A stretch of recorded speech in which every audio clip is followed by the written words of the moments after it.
Hello everyone, कैसे हैं आप सब। होपफुली बहुत ही अच्छे होंगे। मेरा नाम है दीक्षा बाजपेयी और आप देख रहे हैं परीक्षापुर।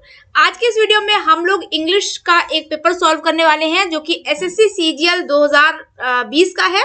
और कल वाले वीडियो में मैंने सिर्फ 10 क्वेश्चन ही कराए थे, तो उसके लिए माफी चाहती हूँ। आज पहले हम लोग 20 क्वेश्चन कर लेते हैं, देखते हैं कितना समय होता है और उसके बाद फिर हम लोग आगे के हिसाब से वैसे ही मूव ऑन करेंगे। आंसर्स मैं छुपा लूंगी ताकि आप लोग चीटिंग ना कर पाए और साथ के साथ जो है देने की कोशिश भी करें। अच्छा, अगर आप लोग बोलोगे कि ये सेशन लाइव कर दिया जाए तो अभी ये पॉसिबल है लाइव भी, लेकिन लाइव आने के लिए रात में 9 बजे आना पड़ेगा।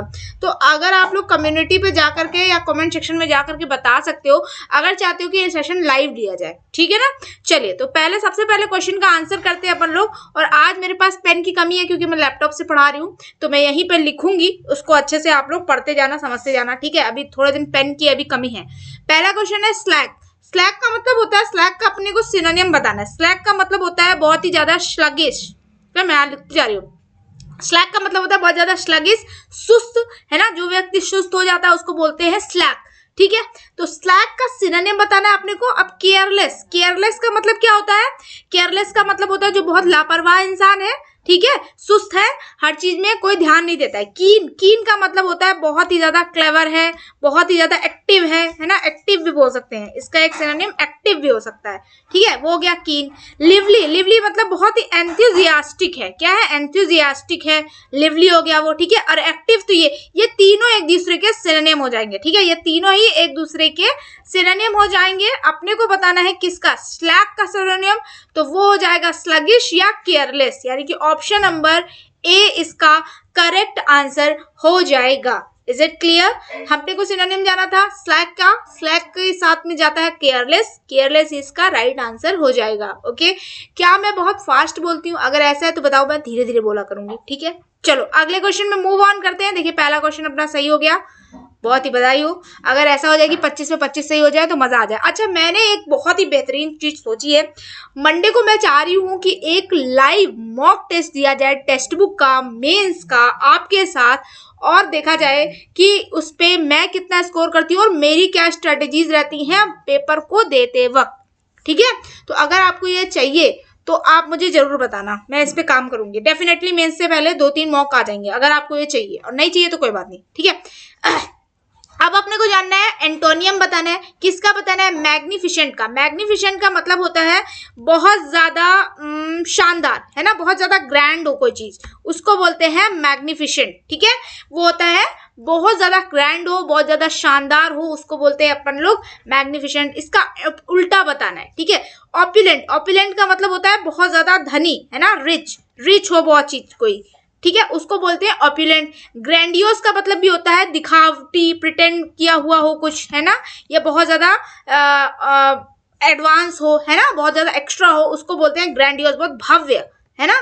तो ये हो गया ग्रैंडियोस। माइटी, माइटी भी ये नहीं होगा। अपने को जाना है एंटोनियम के साथ। एंटोनियम क्या हो जाएगा, मॉडेस्ट। मॉडेस्ट का मतलब होता है बहुत ज्यादा हम्बल होना, है ना, बहुत ज्यादा हम्बल होना, उसको बोलेंगे मॉडेस्ट। तो अपना राइट आंसर क्या हो जाएगा, मॉडेस्ट। एंटोनियम जाना था मैग्निफिसेंट, बहुत ज्यादा शानदार है, बहुत ज्यादा भव्य है, बहुत ज्यादा एक्स्ट्रा दिखावटी लग रहा है। और मॉडेस्ट एकदम शालीनता से हम्बल है, कोई दिखावा नहीं है, तो उसको बोलते हैं मॉडेस्ट। तो इसका राइट आंसर हो जाएगा ऑप्शन नंबर 4 मॉडेस्ट, ठीक है। चलिए अगले क्वेश्चन पे चलते हैं। नेक्स्ट क्वेश्चन क्या कह रहा है, नेक्स्ट क्वेश्चन आ गया है पैराजम्बलिंग का। और यहाँ पर अपन लोग को बताना है कि कौन सा, देखो पैराजम्बल में जब भी क्वेश्चन आए तो अपने को किसके साथ जाना है। सबसे पहले चारों में देखो, पहले तो ऑप्शन पे नजर दिखाओ। ऑप्शन में देखो सी से स्टार्ट है, यहाँ बी से स्टार्ट है, यहाँ ए से स्टार्ट है, यहाँ पे सी से स्टार्ट है, यानी कि बी वाले के साथ तो जाना ही नहीं है, बी को देखना ही नहीं है, ठीक है। अब अपन आ जाते हैं ए पे। ए लिखा है which ever soonest made a traveller take off his cloak. His cloak की आप बात आ गई। हिज मतलब हिज किसके लिए यूज हुआ है, प्रोनाउन यूज हुआ है। प्रोनाउन के पहले नाउन आना चाहिए और नाउन मिसिंग है, यानी कि सेंटेंस ए से तो स्टार्ट नहीं हो सकता। ऑप्शन नंबर 2 को अपन ने एलिमिनेट कर दिया, ऑप्शन नंबर 2 तो नहीं हो सकता, ठीक है। अब अपन जाते हैं बी के साथ में। बी वाला है, सॉरी डी वाले से स्टार्ट नहीं था, डी वाला तो खत्म ही हो गया। दे, दे आ गया, दे प्रोनाउन आ गया है। दे किसके लिए यूज हुआ है अपने को नहीं पता, तो यहां से भी ये एलिमिनेट हो जाएगा। ओके अब अपन आते हैं सी से, अपने पास बचे दो ऑप्शन, वो भी सी के। अब देखते हैं कौन सा सही जाएगा।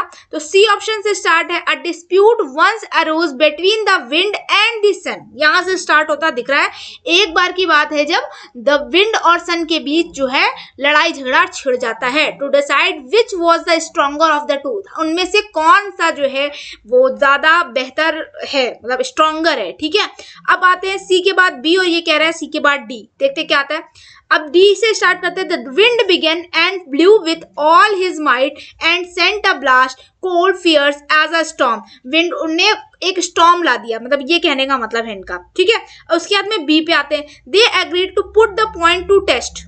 अब देखो पहले वो टेस्ट करने के पॉइंट पे आएंगे, फिर तो विंड कुछ करेगी। देखो जैसे मेरे और आपके बीच में शर्त लगी कि तुम जीतोगे कि मैं, तो पहले हम लोग इस बात पे एग्री करेंगे, देन हम कुछ करेंगे, है ना, देन हम मॉक लगाएंगे। तो पहले उन्होंने एग्री किया होगा, तो that means option number A इसका करेक्ट आंसर होगा, क्योंकि पहले उनको एग्री करना पड़ेगा। देखो हमेशा पैरा जंबल करते समय बहुत आराम का टाइम देना और क्वेश्चंस में भागना, लेकिन पैरा जंबल करते समय बहुत माइनर डिफरेंस निकलता है और आपका आंसर गलत हो जाता है। इसलिए बहुत प्यार से और बहुत ध्यान से करना है। ऑप्शन नंबर ए इसका करेक्ट आंसर हो जाएगा। अगले क्वेश्चन में मूव ऑन करते हैं।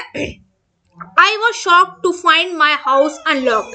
अब ये शॉक हुआ है, ठीक है, यहाँ से स्टार्ट हो सकता है, मगर देख लेते हैं कि क्या पहले कुछ और चीजें हैं जो इसमें यूज करी जा सकती हैं।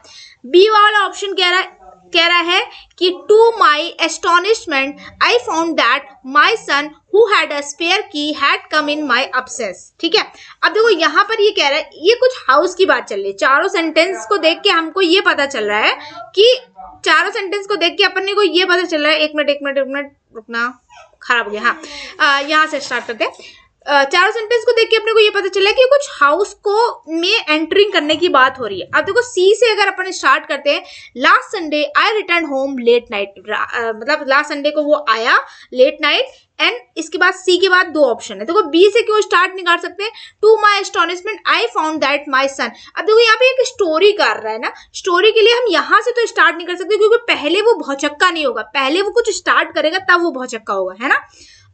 तो यहाँ बी से तो स्टार्ट नहीं कर सकते, ए से भी स्टार्ट नहीं कर सकते, हमको पहले सब्जेक्ट चाहिए, पहले कोई व्यक्ति तो चाहिए जो आए। तो last Sunday I return home late night वो आया। उसके बाद में क्या होगा, सी डी या सी ए। अब देखो I ran inside in fear that my house has been robbed. अब देखो लेट नाइट आएगा तब जब वो एकदम से अंदर नहीं घुसेगा, पहले उसे दिखेगा कि उसका ताला टूटा हुआ है ना। पहले तुम मान लो लेट नाइट होम आए और तुमने बाहर देखा कि ताला टूटा हुआ है, तब तुम अंदर कस के भागोगे, कि पहले अंदर भागोगे और फिर देखोगे कि ताला टूटा है, ऐसा नहीं होगा ना। तो पहले तुमने देख लिया कि आई वॉज शॉक्ड, तो सी के साथ ए जाएगा, ऑप्शन नंबर 3 मार्क किया और आगे बढ़ गए। ठीक है, ऐसे करना है अपने को, आगे फिर नहीं बढ़ना है। यहाँ से मिल गया फिर आगे बढ़ने की जरूरत नहीं है अपने को।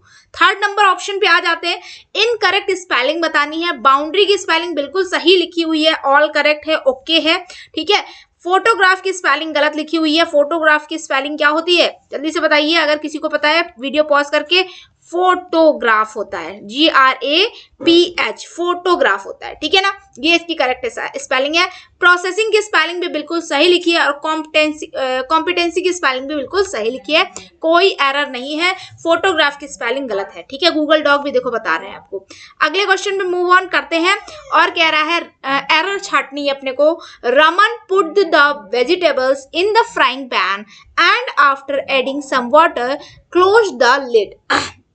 अब देखो मैंने हमेशा बोला है कि एरर छाटते समय आप 3 बातों का विशेष ध्यान रखें। सबसे पहले आपको देखना है कि आपका जो सब्जेक्ट है वो प्रॉपर आया है या नहीं आया। सब्जेक्ट है हमारे पास, सब्जेक्ट तो मिसिंग नहीं है, सब्जेक्ट लगा हुआ है।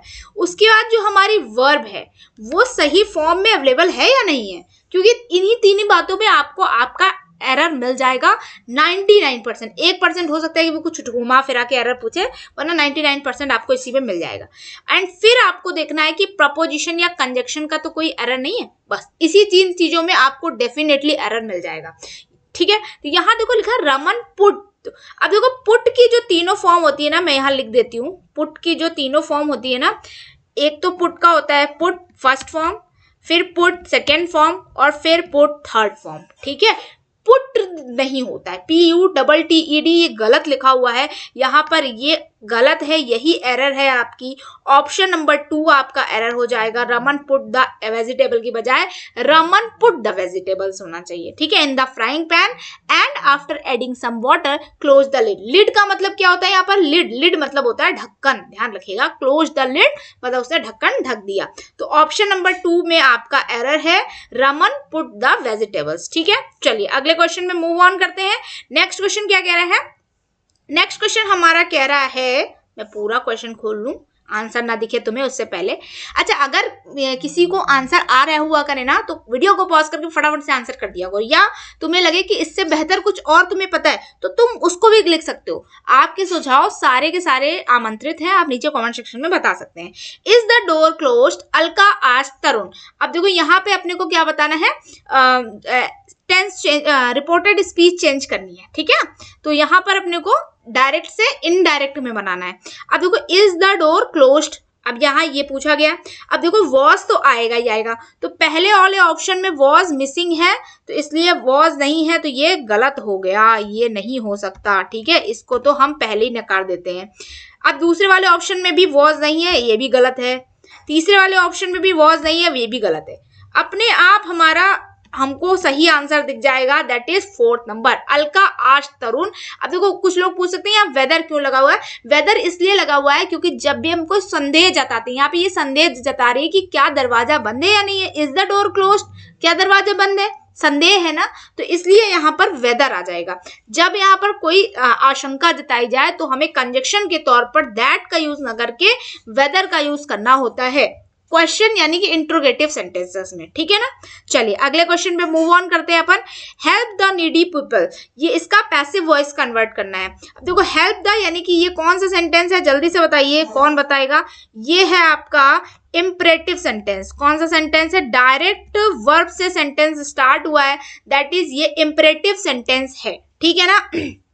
तो अपना जो आंसर होना चाहिए ना वो किससे होना चाहिए? लेट से होगा, यानी कि ये दोनों ऑप्शन तो हमने नकार दिए, लेट दिया हुआ है तो इनसे हम हटा देंगे। इंपरेटिव सेंटेंसेस लेट से ही बनते। Let the needy people being helped, let के साथ ध्यान रखिएगा हमेशा बी आता है, let the needy people be helped, ठीक है। थर्ड फॉर्म आएगी और बी आएगा, बीइंग नहीं आएगा कभी भी, ध्यान रखिएगा। बीइंग जो है वो गलत होता है, let the needy people be helped होगा, ना कि बीइंग हेल्प्ड होगा, ओके। तो ये सेकेंड वाला ऑप्शन आपका राइट आंसर हो जाएगा, जिसमें लिखा हुआ है let the needy people be helped, ठीक है, ना कि यहाँ पर बीइंग हेल्प्ड आएगा, ओके। चलिए अगले क्वेश्चन में मूव ऑन करते हैं। आपको बताना है यहाँ पर ईडियम का जो राइट आंसर है वो बताना है, एप्रोप्रिएट मीनिंग बताना है अपने को, एट द 11th आवर, ठीक है। अब इसमें देखो यहाँ पे क्या होगा कि हमारे पास 4 ऑप्शन दिए हुए हैं। देखो मैंने कई बार बताया कि ईडियम का डायरेक्ट मीनिंग नहीं होता है, ईडियम का हमेशा जो भी मीनिंग होगा ना वो घुमा करके दिया जाएगा, है ना। मतलब डायरेक्ट कुछ भी लिखा हो तो उसको पहले ही नकार देना। आप देखो ये पहला और चौथा वाला जो ऑप्शन है ये डायरेक्ट लिखे हुए हैं, तो ये हमारे अपने आप हट गए, ठीक है। एट 11 PM या एट 11 AM ये आंसर हो ही नहीं सकते। अब देखते हैं 1 आवर बिफोर मिडनाइट, ये भी अगर देखा जाए तो गलत है क्योंकि ये कह रहा है 12 बजे से 1 घंटे पहले, तो ये भी इसका आंसर नहीं हो सकता ना। अब थर्ड ही ऑप्शन अपने पास बचता है at the very last minute. देखो ऑप्शन एलिमिनेशन से भी आप आंसर निकाल सकते हैं इफ आपके अंदर वो बूता है और वो जो है चालाकी है, ठीक है। तो ये इसका राइट आंसर हो जाएगा। एट द 11th आवर होता है एकदम लास्ट मोमेंट पे कोई काम करना, एकदम आखिरी समय में जब आप कोई काम करते हैं तो उसको बोलते हैं अपन एट द 11th आवर। मतलब बोलते हैं ना आप जब बिल्कुल दरवाजे पे खड़ी है तब आप काम कर रहे हैं, तो ये नहीं होगा। एट द 11th आवर का मतलब होता है बिल्कुल लास्ट मोमेंट पे काम करना। चलिए अगले क्वेश्चन में मूव ऑन करते हैं, और अगला क्वेश्चन कह रहा है कि इनकरेक्ट स्पेलिंग बतानी। प्रोफेशनल का मतलब बिल्कुल सही लिखा है, स्पेलिंग भी सही है, इसमें हमेशा डबल एस में स्पेलिंग एरर आती है, तो ये बिल्कुल सही लिखा हुआ है। परपेचुएट का मतलब होता है फ्लिप करना, थोड़ी थोड़ी देर में चेंज होता है, बदलते रहना। डेलेमा मतलब होता है कंफ्यूजन, इसकी स्पेलिंग गलत लिखी हुई है, DILE, इसमें डबल L लिखा हुआ है ना, ये नहीं होगा, DILEMMA, ये होता है डिलेमा, ठीक है। कंफ्यूजन ऐसी स्टेज जिसमें आप डिसाइड न कर पाओ कि आपको क्या करना है। इलेक्ट्रॉनिक्स आइटम आपके घर में होते ही है, इसकी स्पेलिंग भी सही लिखी हुई है। ऑप्शन नंबर C इसका करेक्ट आंसर हो जाएगा, और राइट स्पेलिंग हो जाएगी DILEMMA, ठीक है। अगले क्वेश्चन पे मूव ऑन करते हैं 11वें पे। अ ग्रुप ऑफ स्टार्स, जब भी ध्यान रखिएगा आपको कंफ्यूज करना होगा उसको, तो वो उससे रिलेटेड वर्ड जरूर देगा। वन वर्ड बताना है यहाँ पर।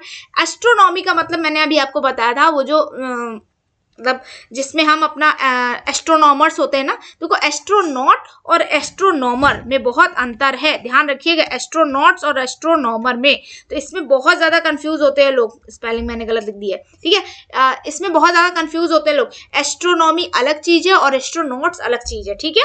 अब प्लैनेट्स आपको पता ही है क्या होते हैं, प्लैनेट्स ग्रह है ना। और कॉन्ग्रीगेशन होता है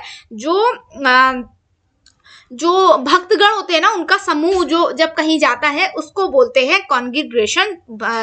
धार्मिक सभा है ना, रिलीजियस ग्रुप, उसको बोलते हैं आपका कॉन्ग्रीगेशन। और कॉन्स्टिलेशन बोलते हैं ग्रुप ऑफ स्टार्स, ठीक है। स्टार्स के ग्रुप को कॉन्स्टिलेशन बोलते हैं, ठीक है। अच्छा, एक के ऊपर खड़ा करके अगर कागजों को गट्ठर को रख दिया जाए तो उसको क्या बोलते हैं अपन, उसको बोलते हैं अपन पाइल। क्या बोलते हैं, पाइल, ठीक है। ध्यान रखिएगा, ये सब आते बहुत है। तो ऑप्शन नंबर डी इसका करेक्ट आंसर हो जाएगा, group of stars, that means constellation, ठीक है। चलिए अगले क्वेश्चन पे मूव ऑन करते हैं। And the next question is I asked Rahul, improvement बताना है यहाँ पर। आई आस्क्ड राहुल सर से हम लोगों ने पूछा that how far was his office from his home, उनके होम से उनका ऑफिस कितना दूर है। अब देखो यहाँ पर क्या है, आस्क्ड लगा है, यानी कि ये पैसिव माफ कीजिएगा, इनडायरेक्ट सेंटेंस है, ठीक है। अब यहाँ आस्क्ड लगा है और हमने दो कंजक्शन यूज कर दिए हैं। ध्यान रखिएगा, इंट्रोगेटिव में दो कंजक्शन यूज नहीं हो सकते एक साथ, या तो आप एक चीज यूज करेंगे, हाउ यूज करेंगे। पहली बात तो इंट्रोगेटिव है ना, इंट्रोगेटिव से हमने नॉर्मल बनाया, असर्टिव में बनाया है, तो हमको कंजक्शन यूज करना है हाउ, ना कि दैट यहाँ पर गलत है। केवल अपने को यूज करना है how far his office was, ठीक है, how far his office was, ये सही आंसर हो जाएगा, ना कि दैट यूज होगा यहाँ पर, ठीक है। चलिए अगले क्वेश्चन में मूव ऑन करते हैं। And the next question is a place in a large institution for the care of those who are ill. अब जो बीमार हैं उनके लिए एक प्लेस, कौन सा ऐसा प्लेस है, लार्ज इंस्टीट्यूशन, ठीक है, जिसको बोलते हैं, वो है आपका क्या आंसर हो जाएगा, डॉर्मेट्री। डॉर्मेट्री मतलब जानते हैं क्या होता है, शयन कक्ष, ठीक है। डॉर्मेट्री मतलब होता है शयन, मैं लिख दे रही हूँ यहाँ पे, शायद लिख जाए, हिंदी इसमें लगी है कि नहीं लगी, आई डोंट नो, नहीं लगी है। चलिए, डॉर्मेट्री मतलब होता है जहां पर हम स्लीप करते हैं, ठीक है, स्लीपिंग होम बोल सकते हैं, शयन कक्ष, ठीक है। हॉस्टल मतलब हम जानते हैं, हॉस्टल मतलब जहां पर लोग रहते हैं, उसको बोलते हैं हॉस्टल। हैंगर अभी मैंने पढ़ाया है कुछ दिन पहले, नीचे कमेंट सेक्शन में बताइए, तीसरे या चौथे पेपर में बताया था हैंगर मतलब क्या होता है, HANGAR। किसी ने अगर गलत बताया तो उसकी बहुत मार पड़ेगी। हैंगर मतलब आपको बताना है, जल्दी से कमेंट सेक्शन में बताइए क्या होता है हैंगर मतलब, ठीक है। और इन्फर्मरी इसका राइट आंसर हो जाएगा, जहां पर बीमारों की केयर की जाती है उसको बोलते हैं इन्फर्मरी, ठीक है। अगले क्वेश्चन में मूव ऑन करते हैं। And the next question is we dash the marks of the students on the different subjects and compare their performance of the year. अब देखो यहाँ पर क्या है, बहुत सारे वर्ड हमने यूट्यूब के माध्यम से भी जान गए, जैसे कि हम बोलते हैं कि हम पेपर का एनालिसिस करेंगे, है ना, ये बोलते हैं ना, हम पेपर का एनालिसिस करेंगे, यही बोलते हैं। तो इसलिए बहुत सारी चीजें हैं जो एसएससी हमारे यूट्यूब से चुरा रहा है ना, क्वेश्चन बनाने के लिए। तो वी डैश द मार्क्स, अब देखो वी क्वेश्चन, हम क्या मार्क्स के क्वेश्चन करेंगे, नहीं, डेफिनेटली नहीं कर सकते। वी इंस्पेक्टेड द मार्क्स, नहीं, इंस्पेक्ट भी नहीं कर सकते। वी प्रॉब्ड द मार्क्स, नहीं, प्रॉब्ड भी नहीं कर सकते। वी एनालाइज द मार्क्स, हम मार्क्स का एनालिसिस करते हैं, एनालाइज करेंगे उसको, ठीक है। We analyse the marks of the students, ठीक है। मार्क्स का एनालिसिस किया जाता है, ना कि उनको इंस्पेक्ट किया जाता है। इंस्पेक्ट तो किसी केस वगैरह को किया जाता है ना। तो यहाँ पर ऑप्शन नंबर बी इसका करेक्ट आंसर हो जाएगा। अगले क्वेश्चन पे मूव ऑन करते हैं। अ storm in a tea cup, आपके चाय के प्याले में अगर कोई स्टॉर्म आके गिर पड़े तो कैसा फील करेंगे आप, ठीक है, सोच के देखिए, एक बार दिमाग लगाइए, ठीक है। तो डेफिनेटली मतलब अचानक से कोई बात आपके दिमाग, अचानक से कोई मैस हो जाए, इसको बोलते हैं ना। तो यहाँ पर a sudden storm during T time, देखो मैंने कहा था कभी भी ईडियम का डायरेक्ट मीनिंग नहीं हो सकता, तो ये इसका आंसर नहीं होगा, क्योंकि ईडियम का डायरेक्ट मीनिंग हम लोग नहीं लेते हैं, ठीक है। अब हम बात करते हैं अननेसेसरी टेंशन। अननेसेसरी टेंशन भी नहीं होगा। डिसअरेंजिंग द कटलरी, कटलरी मतलब जानते हैं ना, जो कांच का सामान होता है ना, जो कांच के बर्तन होते हैं लाइक कप प्लेट वगैरह, उसको बोलते हैं कटलरी। ठीक है, यहाँ इसका राइट आंसर हो जाएगा lot of fuss that will soon be forgotten. मतलब चाय के कप में एक स्टॉर्म आके गिर तो गया, लेकिन वो बहुत जल्दी भुलाया जा सकता है। एक बहुत बड़ा जो है मेस क्रिएट हो जाना, बहुत बड़ा बवंडर क्रिएट हो जाना, जिसको भुलाया जाना आसान हो, इतना बड़ा दिक्कत वाली बात ना हो। तो ऑप्शन नंबर बी इसका करेक्ट आंसर हो जाएगा, storm in a teacup that is lot of fuss that will soon be forgotten. चलिए अगले क्वेश्चन में मूव ऑन करते हैं। हैजर्ड, हैजर्ड का मतलब होता है, हैजर्ड का एंटोनियम बताना है आप लोगों को। हैजर्ड का मतलब होता है बहुत ही ज्यादा रिस्की कोई काम, बहुत डरावना, बहुत भयंकर, भयानक, ये बोल सकते हैं, है ना, बहुत ही डेंजरस, ऐसा बोल सकते हैं आप लोग, डेंजरस। ठीक है, उसको बोलते हैं हैजर्ड। अब यहाँ पर इसका अपने को क्या बताना है, एंटोनियम बताना है। तो पहले ही ऑप्शन हमें अपने को दिख रहा है सेफ्टी, है ना, सेफ्टी मतलब जहां पर आपकी सुरक्षा हो सके, दैट इज सेफ्टी। रिस्क तो इसका सिनोनिम हो जाएगा गैम्बल मतलब जुआ, है ना, और पैरल भी नहीं होगा। पैरल का मीनिंग आप लोग मुझे कमेंट सेक्शन में बताइए। देखो 2 वर्ड मैंने अभी तक आपसे पूछे हैं, एक तो मैंने आपसे पूछा है पैरल और दूसरा मैंने आपसे पूछा है हैंगर। दोनों का मीनिंग आपको कमेंट सेक्शन में बताना है, अगर वीडियो आप पूरा देखते हैं तो। ठीक है, चलिए अगले क्वेश्चन में मूव ऑन। इसका आंसर मैंने आपको बता दिया, हैजर्ड का एंटोनियम हो जाएगा option number A, safety. Okay, चलिए अगले क्वेश्चन पे मूव ऑन करते हैं। 17वें क्वेश्चन पे अपन आ चुके हैं। The recruiters were pleased to John's domain knowledge and personality. अब देखो पहले अपन आते हैं, एरर छाटते समय अपने को क्या करना है, 1 by 1 प्रोसेस करेंगे। पहले सबसे पहले सब्जेक्ट देखिए, सब्जेक्ट द रिक्रूटर्स, बिल्कुल सही लिखा है, कोई समस्या नहीं है। सब्जेक्ट जो है वो अपना प्लूरल है, तो इस बात का ध्यान रखना है कि वर्ब भी प्लूरल आएगी। तो सब्जेक्ट के बाद हमने को देखा कि हेल्पिंग वर्ब लगी है कि नहीं लगी है, जी हाँ लगी है, वर लगी है, प्लूरल लगी है, सही है। उसके बाद हमने देखा कि वर को सेटिस्फाइड करने के लिए थर्ड फॉर्म आई है या नहीं। देखो वर को सेटिस्फाइड करने के लिए 2 ही फॉर्म्स आ सकती हैं, या तो प्लीजिंग आना चाहिए या प्लीज्ड आना चाहिए, इसके अलावा दूसरा कोई ऑप्शन नहीं आ सकता। अगर कुछ और लिखा है तो गलत लिखा है, तो प्लीज्ड लिखा है, सही लिखा है, कोई दिक्कत नहीं। अब हम आते हैं to John's domain knowledge and personality. अब देखो 2 यहाँ पर गलत हो जाएगा। क्यों गलत हो जाएगा, देखो गूगल बाबा ने भी बता दिया, क्योंकि जो प्लीज्ड है ना, मैं यहाँ लिख दे रही हूँ नीचे, प्लीज्ड विथ, यहाँ किसके साथ प्लीज्ड हो रहा है, जॉन के साथ प्लीज्ड हो रहा है ना। Pleased with someone, pleased with someone, जब हम किसी से खुश होते हैं, किसी से प्लीज करते हैं, तो उसको pleased with someone. And pleased to something, जब हम किसी चीज से खुश होते हैं ना, तो उसको बोलते हैं प्लीज्ड टू समथिंग और प्लीज्ड विथ समवन। यहाँ पर जो रिक्रूटर्स हैं वो John's domain knowledge and personality से खुश हो रहे हैं ना, तो यहाँ पर प्लीज्ड विथ समवन है ना, तो जॉन की ही लेकिन हो रहे हैं ना, तो यहाँ पर विथ आएगा ना कि टू आएगा। ठीक है ना, चलिए अगले क्वेश्चन पे चलते हैं। ऑप्शन नंबर ए इसका करेक्ट आंसर हो जाएगा, टू जॉन्स नहीं होगा, यहाँ पर विथ जॉन्स होगा। ठीक है ना, चलिए अगले क्वेश्चन में मूव ऑन करते हैं। And next question is my new year dash is to think positive always. अब देखो यहाँ पर क्या है, रेपिटेशन, न्यू ईयर रेजोल्यूशन लेते हैं यार, ये तो सबको ही पता है ना, न्यू ईयर रेजोल्यूशन लेते हैं, सभी लोग न्यू ईयर रेजोल्यूशन लेते हैं। कन्फेशन मतलब कोई सत्यता का सामना करना, मतलब कन्फेस करना, अपनी बात रखना सामने। सेलिब्रेशन आप जानते ही हैं, सेलिब्रेशन नहीं होगा, सेलिब्रेशन मतलब किसी चीज का उत्सव मनाना, और रेपिटेशन मतलब जो चीज बार बार हो रही हो। तो यहाँ पर राइट आंसर हो जाएगा रेजोल्यूशन, जो हमारा न्यू ईयर का रेजोल्यूशन लिया जाता है ना। उनका न्यू ईयर का रेजोल्यूशन ये था कि वो हमेशा ही पॉजिटिव सोचेंगे। अब अपन लोग आ गए 19 नंबर क्वेश्चन में, एडजस्ट का सिनोनिम बताना है। यहाँ पर बहुत सारे लोग कंफ्यूज हो सकते हैं, 2 मिनट वीडियो पॉज करके जरूर सोचना कि इसका सिनोनिम क्या हो सकता है, फिर मेरे आंसर के साथ एग्री करना। ठीक है, एडजस्ट का मतलब होता है, जैसे मान लो 1 यहाँ बैठा है और 3 यहाँ बैठा है। ठीक है, मैं फॉर एग्जाम्पल आपको बता रही हूँ। ठीक है, अब मैंने इस 1 को उठाया, 1 और 3 को उठाया और स्पेस बार दबा के इसको यहाँ शिफ्ट कर दिया, तो ये थर्ड, ये क्या है, ये जो है आपका मूव कर देना हुआ। लेकिन मैं ये 2 भाई साहब आए और इन्होंने कहा प्लीज 1 और 3 से कहा कि आप लोग थोड़ा एडजस्ट हो जाइए, और इनके बीच में बैठ गए, तो इसको बोलते हैं एडजस्ट करना या शिफ्ट करना, ठीक है। तो यहाँ पर देखो दो चीज दी हुई है जिसमें आप लोग कंफ्यूज हो सकते हैं।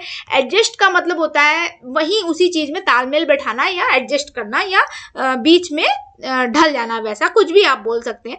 एडेप्ट मतलब होता है अपने आप को वैसा ही ढाल लेना, ठीक है, ये नहीं होगा। शिफ्ट होगा इसका राइट आंसर, जो कि एसएससी ने दिया था, शिफ्ट। और चेंज का मतलब होता है बदलना, और मूव का मतलब होता है खिसकना। एक जगह से दूसरी जगह आप जब परिवर्तित हो जाते हैं तो उसको बोलते हैं मूव, है ना।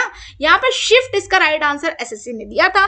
मेरे अकॉर्डिंग अगर उन्होंने शिफ्ट दिया था तो उनको मूव नहीं देना चाहिए था। बहरहाल उन्होंने मूव भी दिया था और शिफ्ट भी दिया था, तो इसमें कंफ्यूजन होना स्वाभाविक था। जिन लोगों ने मूव लगाया होगा उनका आंसर गलत हो गया होगा, लेकिन इसका राइट आंसर शिफ्ट होगा। बहुत माइनर सा डिफरेंस है वैसे, लेकिन फर्स्ट नजर में अगर कोई देखेगा तो उसको मूव ही आंसर लगेगा डेफिनेटली। तो ऑप्शन नंबर बी इसका करेक्ट आंसर हो जाएगा।